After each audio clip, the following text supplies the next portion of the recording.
اخي بعضكم تحسس يوم انا قلت ان افضل جمهور مر علي في حياتي جمهور نادي الاهلي. اهدى اهدى، ليش متحسس ومشخصن الموضوع؟ ترى انا اليوم فريقي خسر، بس اعترف واقول الحق.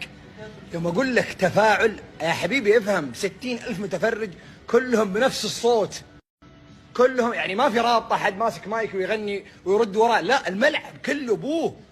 والله 90 دقيقة ما في واحد فيهم جلس.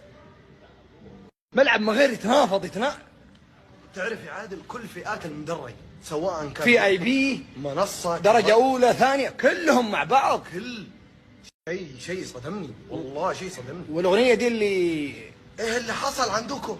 هي ما تسمعونا حسكم، بيعمل كده، ما تسمعونا حسكم. المدرج كله عم يسوي جمهور عالمي، والله عالمي جبار. يعني مع احترامي للأهلي المصري كمستوى ما هو